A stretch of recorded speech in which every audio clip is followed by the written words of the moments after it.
Today, last Sunday, we just introduced the subject of God the Healer. Now we'll go.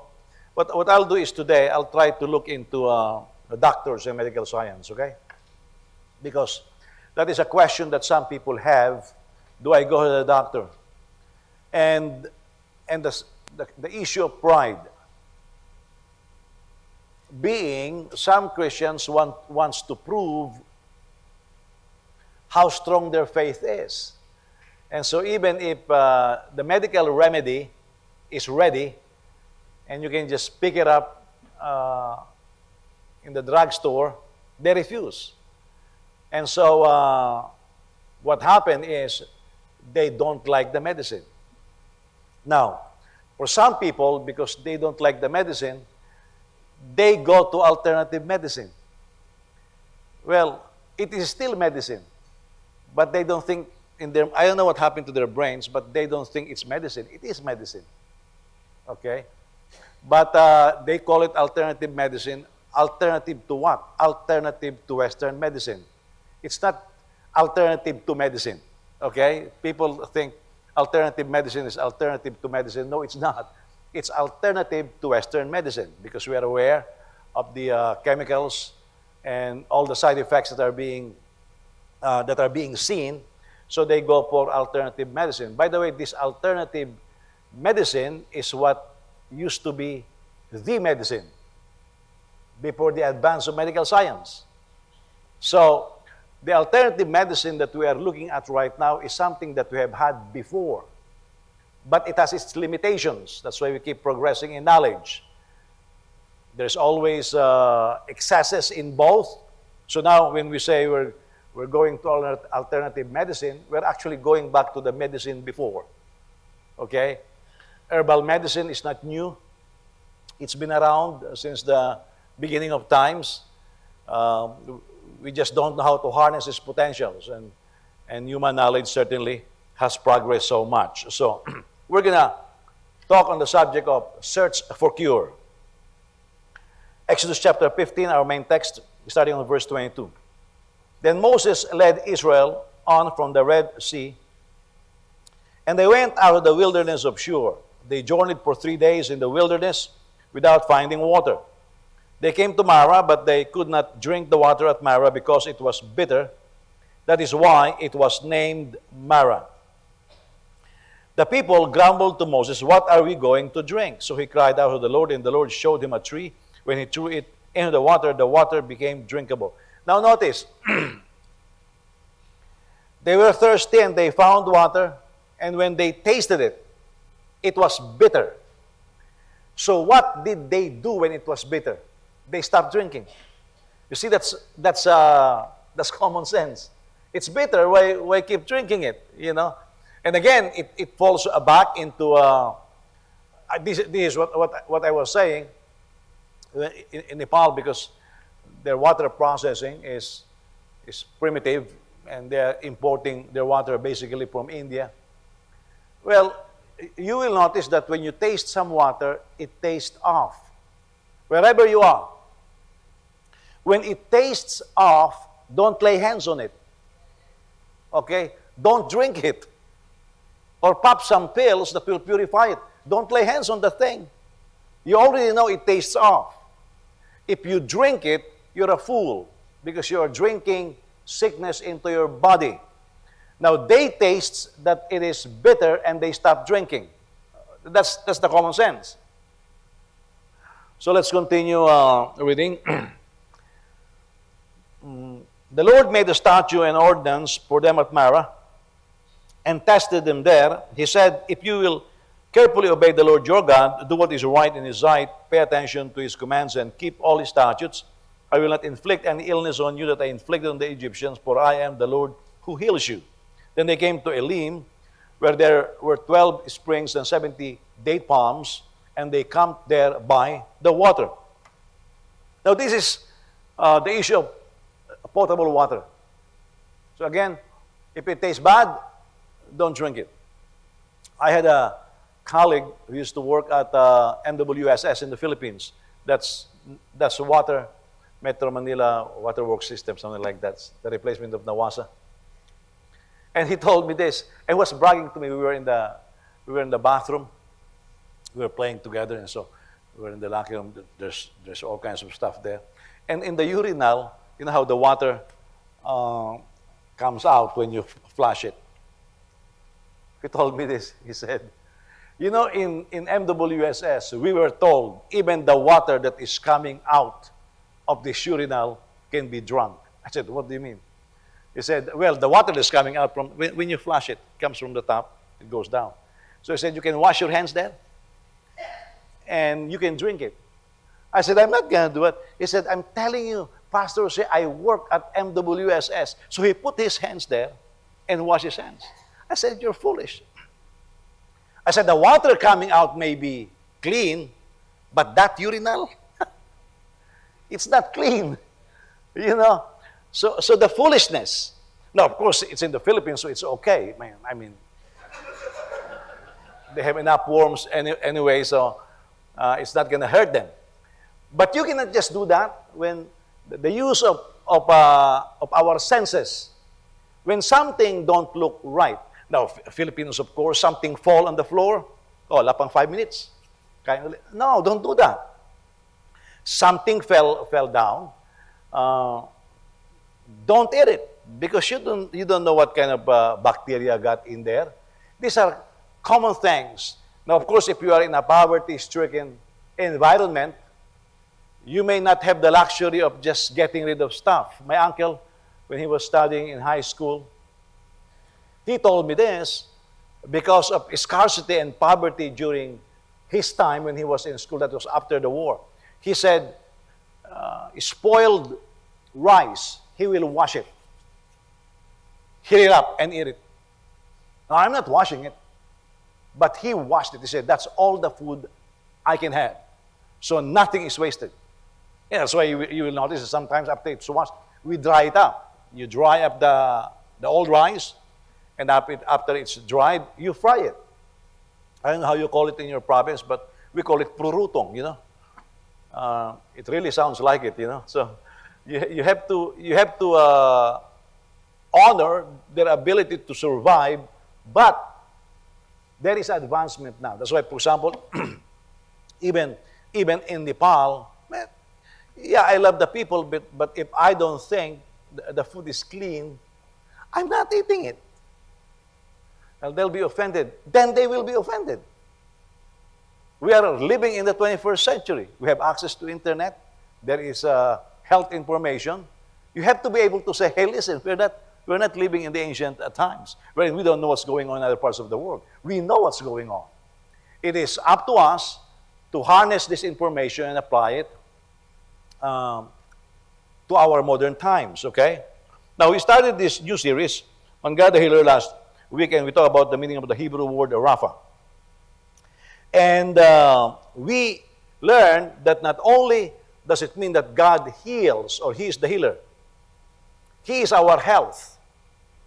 And what it means is everything that is needed to bring about that health or healing is included in the statement, I am the Lord who heals you. Meaning, if you need medication, God will provide the medication. If you need right food, God will provide that. If you remember Brother Mon, he was, I don't know, I think it's tuberculosis or something. I forgot exactly what problem he has.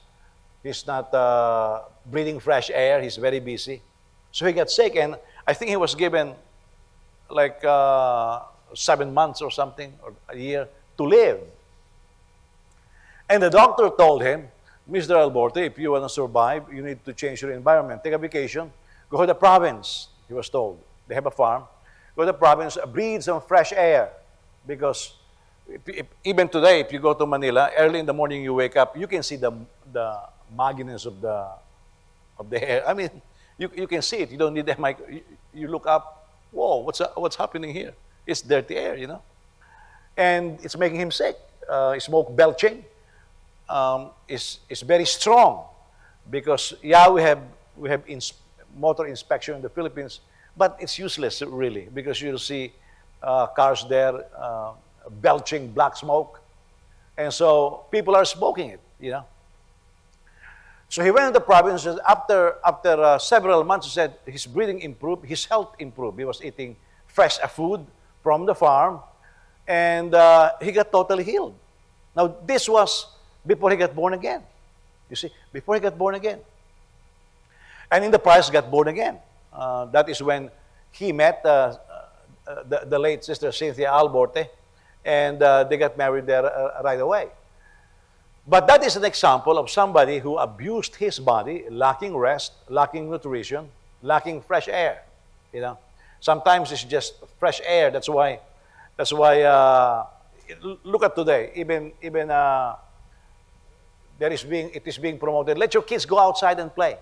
Why? Because they are inside your house. They are breathing circulating air from the air conditioning, and if the filter is not replaced, it's dirty. Okay. They need to go out and breathe fresh air. By the way, those of you who just bury yourself inside your house, you will notice when you go out, it's really different. You know, the fresh air is different. So these are basic things. But if you want to bury yourself in your house, then enjoy yourself. You know, you will smell each other. You may not notice it, but your dirt and every bad odor is going to be there. And these are things, God gave us eyes, we should be able to look at it. I was referring last time, the interview of Tucker Carlson to two whistleblowers, Dr. Ming, right? What? Okay, that doctor. His brother and sister. It's a long interview. It's a different perspective from what RFK Jr. But watch it. Watch it, because it's about the kind of food that we are eating that is very hazardous to our health. And all of us here are eating them, you know, especially our children. Okay? Now, we also saw that all ills are direct or indirect results of sin. Now, don't be rebuking the devil every time you're sick, okay? Although it's a direct and indirect result of sin. Some of it is a result of our foolishness. My children, for example, Joseph, John, James, especially these three stooges. I guess because they were born here, I already feel cold, and they still don't feel cold. So they'll be wearing shirt, spring or late winter. Oh, Papa, it's good. I said, it's not good. Wear your jacket. No, it's okay. You're Filipino. I'm American. Yeah, and they come home with temperature. They are foolish Americans, you know. They come home with temperature. When it drizzles, they don't put on a hat. I said, don't do that. You'll get sick. Oh, no, we're Americans. So they go home, they have temperature. Because they are Americans. You know? In the meantime, they are laughing at me. I'm wearing my hat. I'm protecting myself. Well, because Pastor Gino at one time, he was visiting in our house, and I was coming up from outside, very hot, and he said, "Are you not going to take a shower?" I said, "No, because I just came from the outside." He said, "Well, after you work outside, you're sweating, it's hot, good to take a shower." I said, "That's the best time for you to get sick." I said, "Take a rest." I said, "Get a couple of hours to cool down your body. And after it has cooled down, then take a shower." And he said, "I don't do that." I said, "I do that all the time, ever since I was in the Philippines." But I've noticed, even here, Americans, you don't care about temperature change. Coming from the outside, just take a shower. Well, it's bad for your body. You know, it's not like you're taking a sauna and doing the hot-cold thing like the Greeks and the Romans. But these are certain health things, you know. But again, having said all of that, all sickness are direct or indirect results of sin, because prior to the coming of sin on this earth, there was no sickness. And we discuss in details areas covered by divine healing. It's not just physical sickness. We mentioned the following things. Infertility, it needs healing. Plagues. By the way, when several Japanese came to the Lord after the Second World War, because MacArthur, Truman dropped two atomic bombs one in Hiroshima, the other one in Nagasaki, and thousands of people died. Now, this is the thing. There were some Japanese who were exposed to the same radiation. It didn't hurt them. Yeah. It didn't hurt them. And they end up searching for the answer and they get born again. Now, I don't know why it happened. But there's a book written on that one. And it just didn't hurt them. But a lot of people, the death right after, I mean, for an extended period of time, they were just dying and they don't fully understand what's going on, although they have an idea. But because of the radiation. But some, they were exposed. Some workers, the Japanese came right away because they have relatives there. They went in there after the explosion, and some immediately got sick. But some walk in and walk out with nothing. Yeah. Now, how do you explain that? I have no idea how to explain that. Yeah. But there are certain things that certainly sounds miraculous. And you don't know where it came from. Science can't explain that. Okay? But, of course, if you look at the supernatural, we can just simply say God has a purpose. Poisoned or contaminated water, the case of Elijah. And from the text that we read in our last series, national healing of the land. America needs that. This land needs healing. And, well, the earth needs healing. That is all the countries on the face of the earth. Because this is just a sick world. I mean, don't look at the government for answers. They are as blind, or maybe even more blind than others. Okay? People blindness is a part of that. Unfaithfulness. We mentioned last Sunday night that unfaithfulness, lack of steadiness, lack of integrity, that's a weakness. If you look at the meaning of the word unfaithful, and taking it from the word for faithful in Exodus, as we mentioned, when Moses was praying and so somebody has to hold his hand, it means steady. Some people are just not steady. And sometimes we look at people and say, well, don't trust that person. The personality is very unstable. You know, you like some stable people that you can count on. Unfaithfulness is what it means. You don't have the integrity, you don't have the stability, you don't have the steadiness of life. And so, by the way, you will find it among our students, among our workers. Some people doesn't know how to choose a career. Of course, I can understand that you may change your career at a later point of your life, but some people are just very unsteady. Okay, this is what we're going to be doing. And then they change direction. And you say, well, what's going on? You're confusing me. Well, because they are very unfaithful. That is actually what the definition is. You're very unfaithful. You don't know. There is no steadiness in your steps. You know, there has to be some surety. But that is a personality defect that requires healing. And we saw it from the scriptures. Sickness and disease, and that's the main focus, of course, of this one. Sabbath, we mentioned on sickness and disease. Sabbath, or the day of rest, is a day of recuperation. It's a day wherein we don't schedule anything. We spend time with the Lord and with our family. We spend time in the Word of the Lord. Faith comes by hearing, and hearing by the Word of God. But even that, we ignore that completely. We do. We like to have an hour of the Lord for the Lord. But the day is what He wants. The day, what He wants is not just for fellowship with Him. Our body needs some rest. If we don't rest, we will get sick. My pastor in the Philippines, an American, he's a workaholic. And he's supporting himself in college. And he said, even after he got born again, he'll be working left and right. He said, because we're poor, he said, so I just kept working. Well, one day he just collapsed and got sick. He was hospitalized. Well, he's already born again. Well, while in the hospital, because his mind just works so fast and it's always busy, he started computing how many day offs he missed. And he said this to us. He said, I spend the time recuperating with the exact number of Sabbath rest that I ignored. You know. By the way, you know the 70 years of captivity, right? because Israel refused to honor the Sabbath for the land.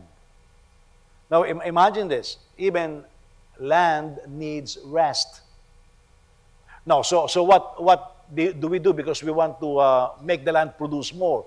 We put fertilizers so that the land will be fertile still. But it's fake fertility. That's the same thing that we do. That's why we take vitamins. You know, a lot of you are crazy with vitamins. I am not. I'm not telling you to follow me. My wife is very upset with me. She takes vitamins left and right. I don't. You know, I just try to take care of my body. I rest. I try to rest well. I don't sleep as much as you guys do, but when I sleep, I really sleep. You know, I eat well. I try to have a regular regimen of exercise, but that's the same thing. We put vitamins because we refuse to eat right, and we refuse to rest our body. I mean, we have drinks like, what's that? Bull, right? The Bull, Red Bull. Red Bull. What is it we drink in the Philippines? No, there is. Lipobitan. Lipobitan. Huh? It's because we thought that if we were going to take it, or just drink strong coffee so that you will stay awake. Well, I drink strong coffee, it puts me more to sleep. It has a different effect, you know. If you want to make me cry, don't give me sad stories. I will laugh. If you want to make me cry, show me some comedy. The moment I start laughing, my tear gland opens up and I start tearing up. So, Brother Willie said there is a short circuit in my tear gland. But we need to be able to these are basic things, but that we keep on ignoring. You know, that's why. Well, I'm not a good person to give the advice to this one, but maybe I should just mention it because this is where I argue with my wife. If you want to take a vacation, take a vacation. Yeah. Don't charge your credit cards to the max. It will give you stress during vacation. Okay? If you cannot go out for a vacation because you don't have the means, just stay home. You know, take care of some chicken, harvest some egg. Maybe it will do you good. But can you imagine going on a vacation and you charge your card fully to the max? You're not going to be able to have a vacation. In a couple of times that my wife was able to convince me to have a vacation, I repent. That was more stressful. You know, I guess she was enjoying, but I wasn't, because when we take a vacation, she wants to take the whole kitchen with her. And just watching her pack all of those things, it's just too stressful for me. And she will scream at me and say, well, because you are not rich and you have no money. And I say, then let's stay home. If we have no money for vacation, let's stay home. I'll just watch some Chinese kung fu, you know. It may even be better. But you and I, we need to be able to take care of our body. That's why there's a certain age. America is good at this, but there's a certain age you can no longer work like you used to. You will be killing yourself. Yeah. Because the body weakens. And so if you keep working the same as when you're 21 years old and you're already old, you're going to kill yourself. Yeah. That's just the way it is. Because there comes a point wherein you have to rest it, you know. Some sickness are caused by demon possession. It still needs healing and some afflictions. Okay? So let's start today by talking about the issue of medical science. We're not going to discuss medical science. We're going to talk about the issue of medical science. Now, we were told that in ancient Israel, I asked you this before, in the scriptures, what is a wise man? Do you remember what is a wise man? What? A wise man is somebody who can heal the sick and cast out demons. Okay? At least that's what we were told in Israel. That's a wise man in ancient Israel. Somebody who can heal the sick and cast out demons. Like you're wondering, how come the Bible was talking about Solomon, he can name all these trees and herbs and wood, etc., etc. What's the value of that? Are you just having encyclopedic knowledge so during Jeopardy you will win the first place? No. He can name all of this. He knows what trees are good for construction, what trees are good for food, what trees are good for medication, plants and herbs. You need to know the distinction. Okay? So what it also means is he knows what is needed for what. Okay? So because these are natural things. So if that is how they define it, that means even from the very beginning, man also already had an understanding that they can harness something from nature that can make them get well. Filipino doctor, Northwestern University, talking with me and my wife. He was part of the research group on cancer. I don't know what type of cancer. But he told us this. He was given a grant to make a study. And so he went back to the Philippines, caught some monkeys, used the monkeys as an experiment. They put cancer on monkey. They injected some cancer cells on the monkey. So each of the monkey they released in the Philippines has cancer. And they put a GPS, they monitor all of these monkeys. I don't know how many monkeys. But they monitor all of this. And then they release them on Mount Makiling. Okay? I don't know if there's other mountains where they release these monkeys on, but Mount Makiling is what he said. And they monitor them. Now, these monkeys are already sick when they release them. And he told us that upon releasing these monkeys, they all went to certain fruits or fruit trees. Most of them went to guyabano trees. Yeah. And so he came up with this idea that guyabano is one of the most medically profitable plants. Now, of course, he wasn't able to finish his research, but he submitted his initial research, he said, to Northwestern University, and a pharmaceutical bought it. They liked the idea. And like other research, after they bought it, they trash it. Yeah. Now, I don't know how true the statement of this Filipino doctor, I don't know if my wife remembers the name, but if it's true, well, that's not the first time we hear of it, you know. But there is an understanding, really, that in nature we can find some cure. Now, when I was in elementary, there is a tree in the school that if you pluck the leaf and squeeze it, it smells like Vicks. It's supposedly eucalyptus. I don't know if it's really eucalyptus tree because it's a short tree. I thought eucalyptus trees are tall. Okay. Well, maybe because it's Filipino eucalyptus, you know, so it's short. Bonsai. Maybe it came from Japan. You know, we call it Vicks tree.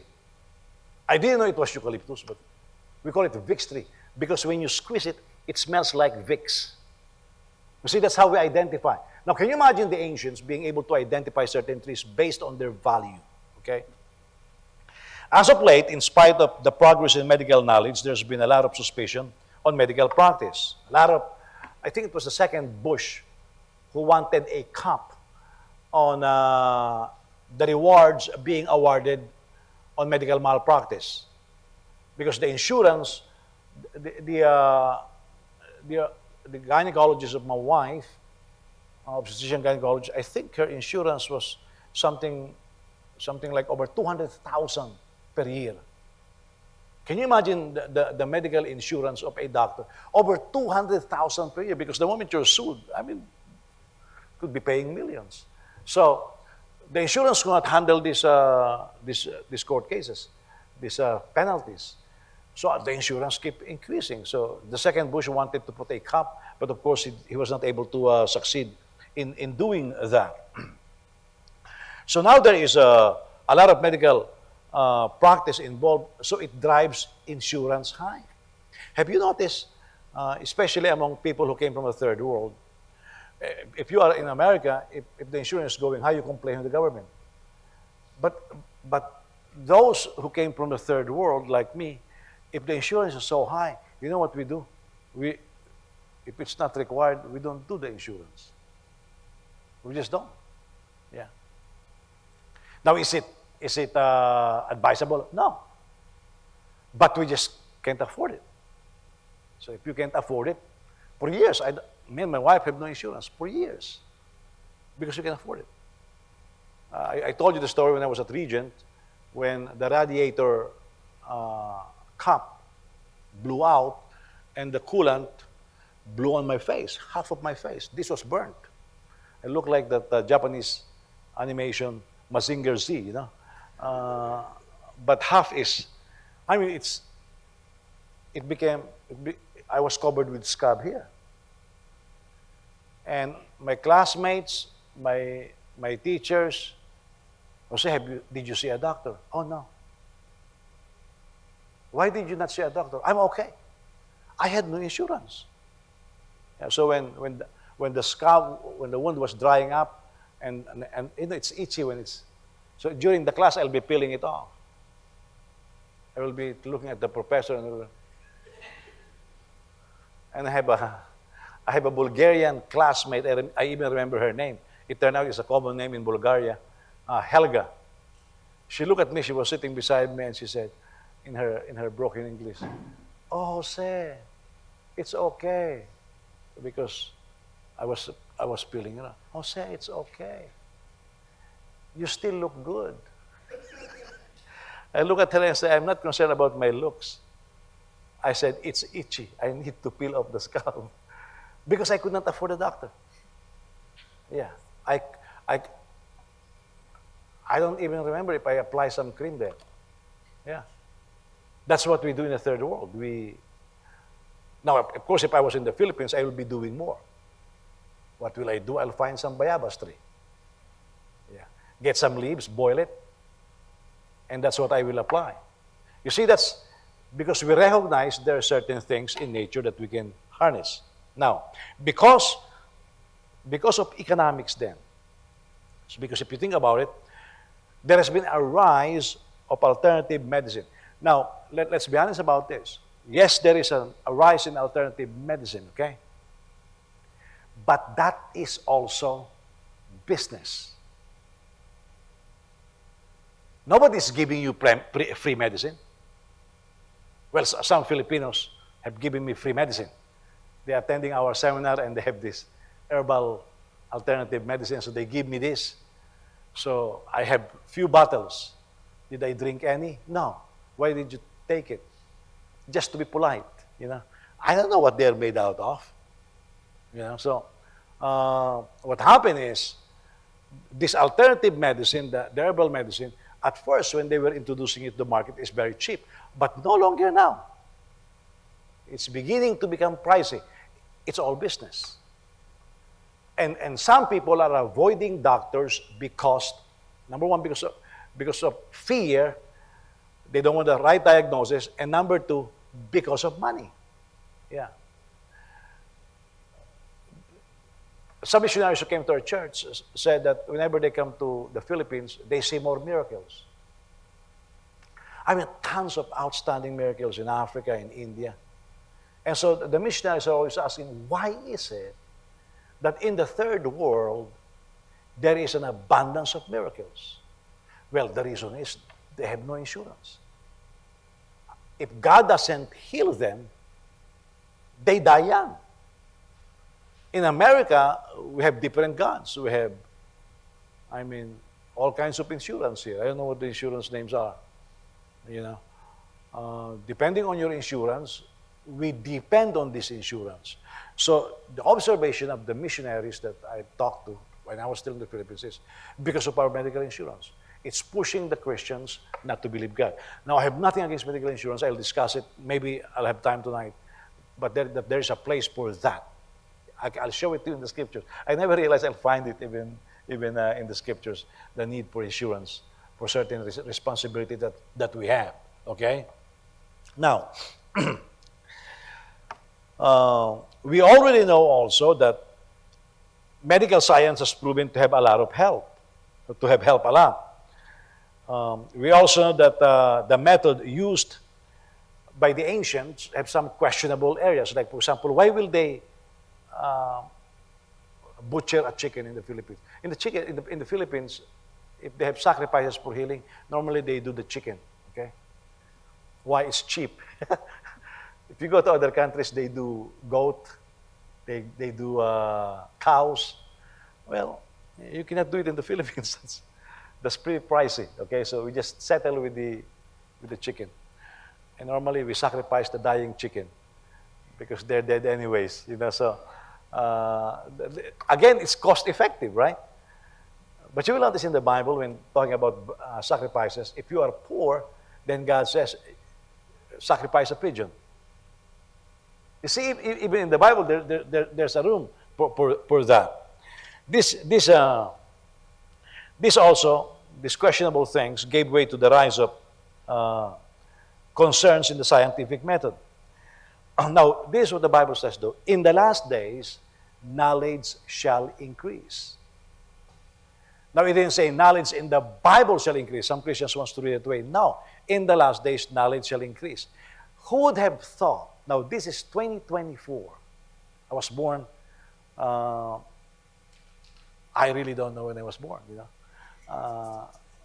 either I was born 1962 or 1961, yeah. Which one? If I want to feel younger, 1962. If I want to feel older, 1961. Because my mother erased my birth certificate, and I asked her what year really was it. She doesn't remember. What am I going to do about it? Because we cheat. I was a little bigger than the other boys growing up. So I was put in the elementary school. We have no pre-K. That's a waste of money for the poor. We have no K. Another waste of money. We just go directly to first grade. Okay? We don't have 7th grade. That's for the rich. We don't have 8th grade. That's for the rich who cannot finish a 6 years course in 6 years. The poor can finish the 6 years course in 6 years. They finish it in 8 years. But because of this, what happened was you're trying to balance everything according to your means. Okay. Now, these are some facts. Whether you like it or not, unless our bodies are glorified, unless Jesus returns, no matter how observant you are in your health and how religious you are in taking your medication. Some people even have trays, right, that they dial. Monday, Tuesday, and they just take everything from... I mean, these people must have a lot of faith, Why will you just keep taking medicine? Well, the doctor says this, and the doctor saw you for 1 minute and gave you this medicine. I have certain doubts, okay? Those are just my personal doubts. But I have my ways of dealing with prescription medicines, which are just my ways, okay? They are not the ways of the Lord, so there's a way that seems right to a man, but the end thereof is death. But I'm still alive, But no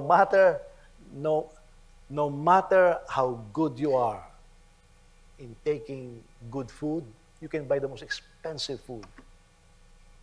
If Jesus tarry, one day you will die. My wife, I don't know what's up with my wife. I don't want to talk about death. Well, it is coming. I have no problem talking about death. Yeah. And if you can take it, I'm really excited about going to heaven. You know, do you think there's anything in this earth that will hold me down? No, there's nothing. There's nothing. If my time is up, let's go. You know, I'm not going to ask for extension. Some people ask for extension. I'm not asking. Okay? The moment I'm done, I'm done. But if Jesus tarry, no matter how religious you are, in your health, in everything, you will die. Another fact. I have seen some Christians die young while supposedly believing God for healing. I have seen a lot of people struggle to certain areas without solution. Healing evangelists that some of which I have known died sick. I have no explanation for this. Can you imagine Oral Roberts was, he was very old, but he was dying in the hospital, and he said, call my son right away. Richard Robert was about to go to Africa for his crusades, and he was in the airport, he said, and his phone rang, your dad is in the hospital dying, asking for you. And so he canceled his trip, went to the hospital, and Oral Roberts told him, well, son, I'm just waiting for you. Because Oral Roberts said, so many people are claiming that they will have his mantle once he dies. But he talked to his son years ago and says, son, my mantle will never fall in any of these evangelists. They will be on you, if you like it. And Richard Roberts said, Dad, I want your mantle, the anointing. And Oral Roberts says, you're only going to get it when you see me die. If you don't see me die, you will not get it. So when he was in the hospital dying, he went and canceled his trip and went to the hospital. And while he was dying, a partner pastor with his son came to the room. And the son was walking a little bit off. And Oral Roberts, he was already dying, and said, what's wrong with your son? He said he's got a problem with his spine. He was diagnosed already. It needs operations, all kinds of operation. Unless the Lord heal him, he's going to have pain for the rest of his life. And Oral Roberts says, let him approach me. He reached out his hand, and as soon as he touched the boy, Oral, according to Richard Roberts, his dad told him he felt the anointing flow in his right hand and healed the guy instantly. He is already dying. Healed the guy instantly. You see, these are things that are happening, very difficult to explain. I take it by faith, but very difficult to explain. Some people will try to be very smart and come up with 5 steps of healing. I find none of those in the scriptures. I know that our role is to believe God. Jesus died by whose stripes we were healed. Our role is to believe. And I don't know the level of your faith. I mean, some people say, well, I have a strong faith, but a little bit of difficulty, you see them shatter. You see, that's why my observation is maturity does not come easy, and you will only know it in time. Okay, so some other facts. After the fall, or some would say it, for as long as humans have been on earth, there's been an ongoing battle with sickness, disease, accidents, calamities. By the way, in Florida, this hurricane killed a lot of people. I mean, the devastation is so much. Some of those who suffer the devastations are Christians. They are born again, okay? And ultimately, as I was saying earlier, regardless of health condition and age, we yield to death. In fact, this is one of the promises of the Bible. It is appointed unto man once to die, and after that, judgment. What is it then that death brings to us, especially those who are not ready? It brings fear. Not just any fear, but what you call as the fear of death. Now, let me read to you a passage. Hebrews chapter 2, verse 15. And free those who were held in slavery all their lives by fear of death. Yeah. Why is this very important? Because in history, some Christians gave up their faith because of the fear of death. Yeah. Under the threat of life, they give up their faith. In the book of Richard Warmbrand, Tortured for Christ, he was telling the story of this persecution that happened in Romania. A group of Christians is going to be thrown by the soldiers of Ceausescu to a cliff. They were being told to renounce their faith. And so this soldier was supervising this execution that is taking place. They were really torturing the Christians. And the Christians were being told, according to Warmbrand, if you denounce your faith, we will let you go. And the first Christian says, no, I won't. He was thrown in the cliff, died. Second one, I won't. Now, the last one, you're seeing these people executed. Wow, the fear is there. By the way, if there are observers, sometimes you want to hide your fears and you will die. But then the last victim, he was called, are you going to renounce your faith?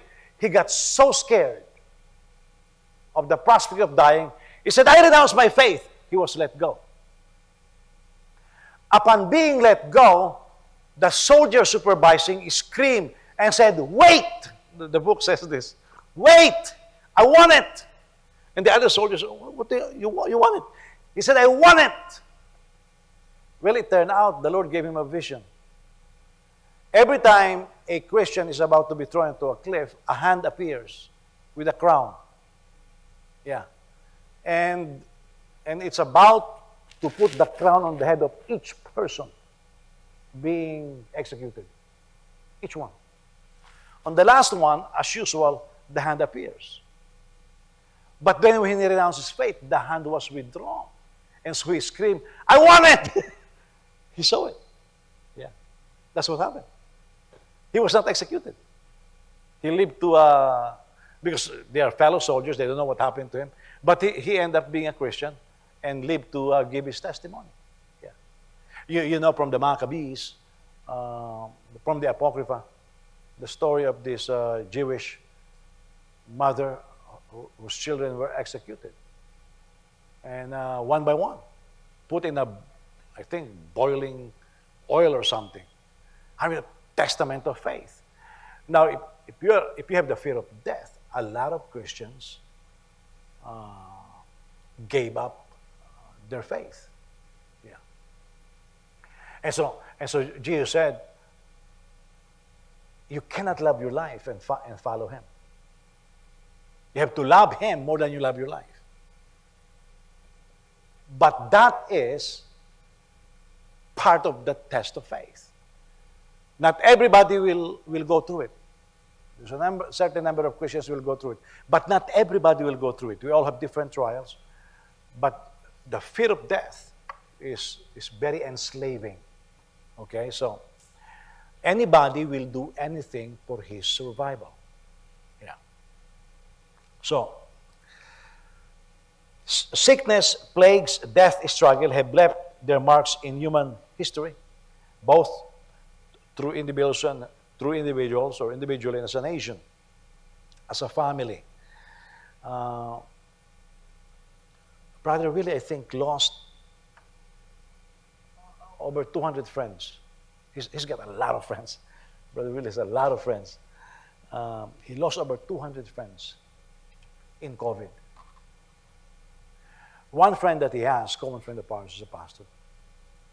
And they will regularly talk at least once a month. They will meet. And Brother Willie said there were so many times he will call him and the wife will answer and tell him, Pastor Willie, he's already dead.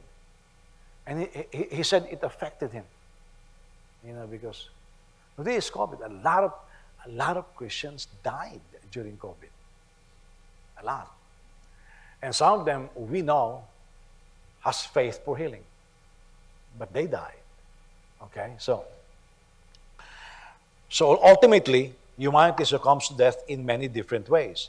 There are pains of childbirth, sometimes miscarriage, there are stillbirth, there are debilitating diseases. Debilitating diseases. There are Christians who are on wheelchair. A lot of questions that it brings to us because there are crippling diseases. You know what happened to the Samaritan purse, right? There was this, I think this was during the Ebola, Ebola epidemic. Remember the Samaritan purse, they have this doctor that was exposed to Ebola.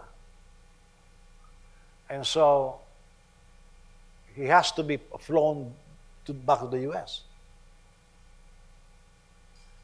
The airlines don't want him. The airline says, no, we're not going to endanger our passengers. Now, because he's American, Franklin Graham says, they pleaded, we need to bring him to America. By the way, the guy is alive and went back to Africa.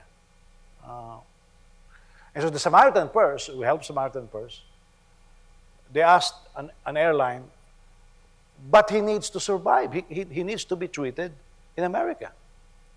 And finally, the airline says, well, there's only one way we can do that. We had to quarantine him in the airplane, something like one section of the first class. Like there are sections, one section, a lot of money. They put plastic around it. There are attending nurses. And the cost is enormous. And Franklin Graham says, we will pay for everything. So the whole thing was cordoned. And he made it to America, and he was healed. A remedy was now he's a Christian doctor, helping Africans recover, and he got exposed. So he came here, and he got healed, he recovered. After he recovered, he went back to Africa. You see, there is no fear of death on that man. You know, and he's just out fulfilling his calling. And some people, what they do is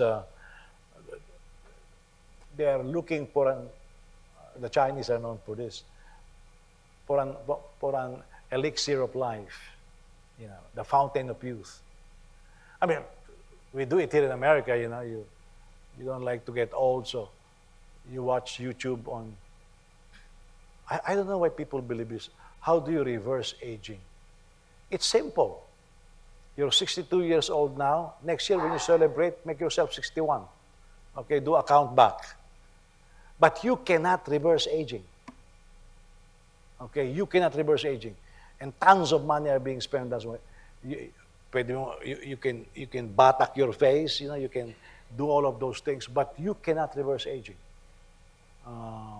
You know, you can only do cosmetics, but you cannot reverse aging. Because ultimately, we will all succumb to death. So, man's struggle for health and longevity has been very intense. Who's this? The richest man in the world before. Onassis. I think his son has a sickness. And so, he tried to force a cryogenic on his son. And I think what he was saying is, until medical science finds the cure. You know that years ago, before COVID, I watched some of these possibilities that they are saying. There is even a possibility of putting, how do you call it, putting sick people to sleep and then preserving them in space. Now, I don't know what's up with the space, but maybe because there's no bacteria there. They say they'll put them in this module and it will be in the space until the cure is found. Why? Because people we don't want to die. When I say I'm ready to die, what it means is I'm ready to change address. I'm ready to go to heaven. But we're not going to die. The Bible says that. He who believes in me will never die.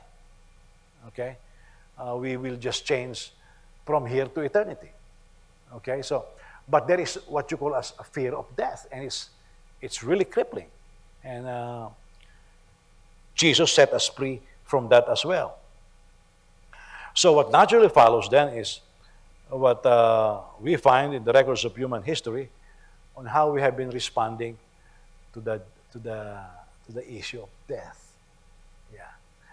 One of my professors, he was telling us the struggle that he has in the hospital because a member of his, very responsible Christian, saved some money. I think saved something like $2 million. Good worker. Got a good family. You know, he's got an insurance and everything else. Health insurance, life insurance and everything else. Prepared his family. His families his children are adults. They all have their works. But he wants to be able to leave something for them. He was around 70. He was already retired and he was diagnosed with cancer. I think I had to go at stage 4, the final stage. Stage 4 cancer, and he's dying. And they put him on tubes, but the insurance says we can only pay for so much. Something like, we will pay for the life support system for a couple of months. He's got a good insurance. But after that, he said, we will no longer cover you. You have to pay on your own. So he's got over $2 million, I think, on the bank. And they asked the doctor, well, we have around $2 million. How long will it last? The doctor says, maybe a maximum of 1 year. So he said, I worked all my life to help prepare my kids and to leave something for my kids. And now because of this cancer, I'll lose the $2 million. So he talked to his family. He said, family, the doctor is there. I'm old. I have served the Lord all my life. And I have saved money. I lived my life happily. I'm not going to let this cancer steal the money that I've saved for you guys. He said, I'm still dead afterwards. And he said, pull the plug. And that is when I pull the plug. And he told the doctor, pull the plug. The doctor said, no, I don't want to pull the plug. Because what if you change your mind? The family changed. I don't want to be sued. So he told the wife, pull the plug. The wife says, that's my wife, that's my husband. I'm not going to pull the plug. You know, maybe some wives will readily pull the plug, you know, but this wife, she loves her husband. She doesn't want to pull the plug. So they called the firstborn. The other children. No, we don't want to pull the plug. So they called the pastor. Pastor, pull the plug. You know. Well, he was a tither, so the pastor doesn't want to pull the plug. So now the pastor is aware, my professor, Dr. Peter Proser, he was aware of the possibility that they may change their mind, you know, so and be sued. So he talked to his member, and the member says, Pastor, please, I have lived my life. I'm over 70 years old. I'm ready to meet my Maker. I'm not going to let the devil steal this from my family. So he said, are you sure about this? Yeah. So what my professors did was call the doctor, call the family, and said, okay, let's all put our hands together on the plug. And they all put it together. Yeah. And they went on to be with the Lord. There is no fear of death on that man. Okay? Now, I'm telling you these stories because this is part of the human struggle. Now, can God heal him? Yes. Yes. Faith, how do you call it? The hospital that Oral Roberts built in Tulsa, Oklahoma. He sold it afterwards. He cannot maintain it. A lot of people there are books written, testimonies of people who got healed of cancer. In fact, there's a couple of testimonies of people who came back to life. They were already dead. Yeah. And they came back to life. And every person that is being treated in this faith hospital of Oral Roberts, the doctors are Christians. They lay hands on these people, pray for them before going through a procedure. A lot of people get healed, but could not maintain the hospital. Federal grant is not high. So they end up selling it to the state of Oklahoma. Okay? So let's look at some of the human response to sickness, disease, death, and suffering. Now, there is the spiritual response. We find that in most of ancient cultures, including here in America, there is the belief that the gods are behind all these, especially the ancients. The gods are behind all these. Therefore, prayers and many forms of appeasement to the gods were offered. Prayers for healing. This includes some magical rites, incantations, sacrifices, which in a lot of records includes almost always the shedding of blood. I'm telling you, in the Philippines, most of the time, it's chicken. By the way, I have seen this done by albularios. They will slit the throat of the chicken and put it in a plate. You know, like those witches, they throw some rocks and the albulario will look, oh, duwindi, you know. Or there is a demon. They're guessing. But I have seen this rite done. And what happened is, one of them was my barber, and I told you, after all of those incantations, he died. Yeah, he died of the same sickness. Johnny Midnight, can you imagine? Johnny Midnight became very popular after the Ruby Tower collapse.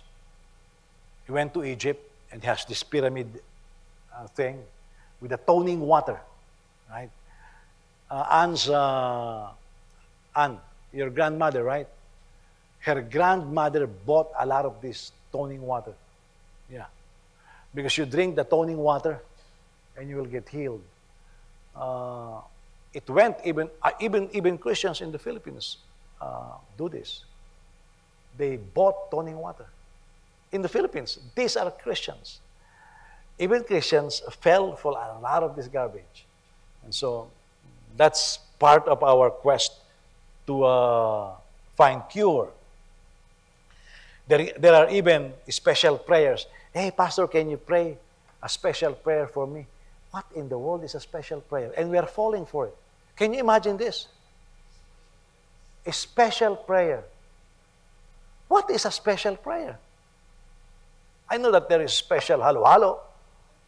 You put more scoop of ice cream and leche plan, but I don't know what a special prayer is. For the life of me, I don't know what it is. But there are special prayers. Oh, in the Roman Catholic tradition, boy, if it's the bishop who prays for you, that is really special.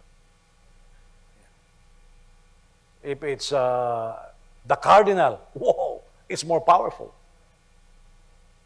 But the problem that we have with our last cardinal, his name is Cardinal Sin. So that's a different kind of cardinal. Yeah. Man, if the Pope comes, the Pope is a superstar. And some Filipinos believe he's got healing powers. They line up because you'll earn indulgences and the grace of God can come upon you and be healed. Yeah.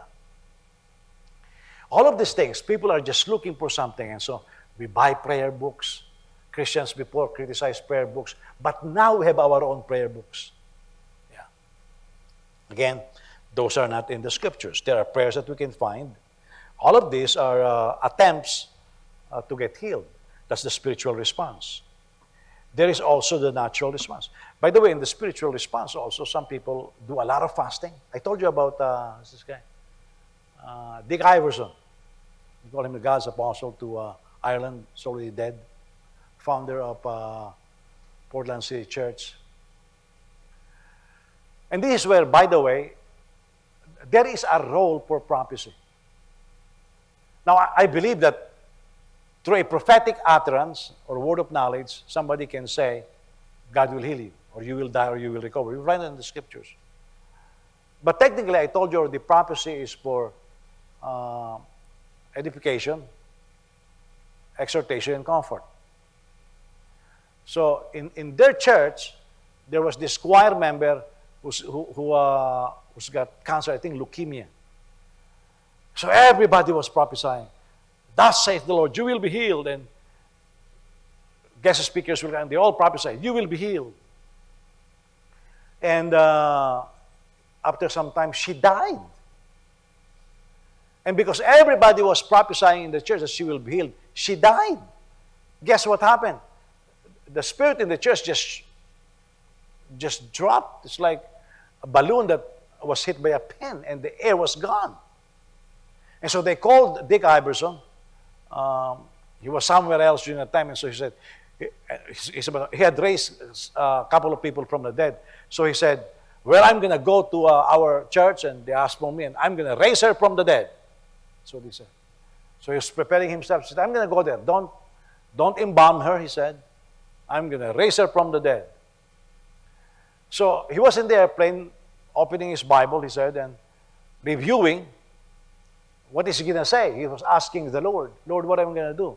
What am I going to say to the people? I'm going to raise this person from the dead. He's got faith because he already raised a couple of people from the dead. And he said, while I was preparing, the Lord spoke to him and said, don't you dare. He said, I'm going to raise him from the dead. And the Lord told him, don't you dare.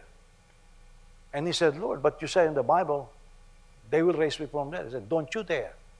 And I said, why? He said, you don't know why she died. Yeah, you don't know why she died. And he asked the Lord, why? And the Lord did not answer him. He said, but don't you dare, don't you raise. And he went to the church and did not raise him from the dead.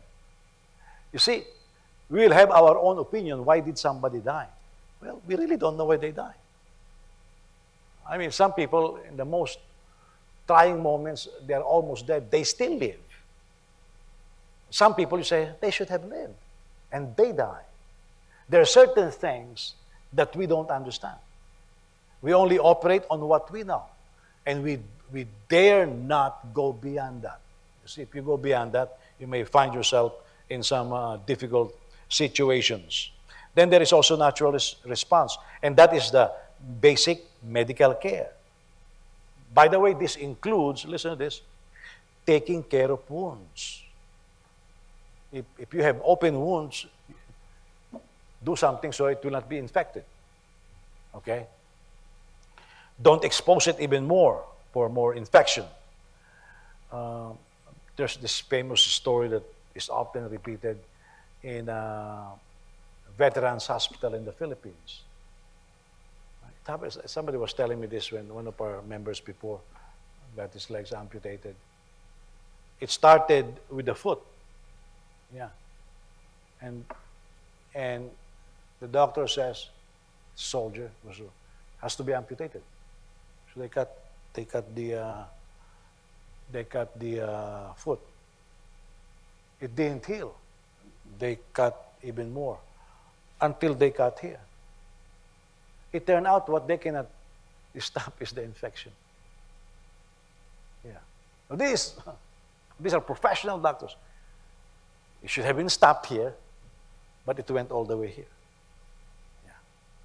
They could not stop the infection. By the way, that's common in amputation. It happens that way. What is that? Can you say it's a medical malpractice? Well, you can argue because certainly if they don't know what they're doing, that can happen. But we have to take care of our wounds. When you are wounded, the Philippines, what we'll do is we'll pour alcohol. It really stings. And then the red medicine, how do you call that thing? Mertiolet, yeah. That stings. It's so stingy, it's addictive, you know. You like the pain, something like that. This includes setting up, if your bone is broken, put it back, you know. Experimental medicine includes various kinds of herbs and potions. If you grew up in the Philippines, one way or the other, you have tried this. You know, even rich people in the Philippines, I found them to be very superstitious. They will go to the doctor and they will drink these potions. Why? They want to live. Okay? Then there is the mixture of the two. There is this, how do you call it? Cancer, something of America? Cancer Center? Is that institute?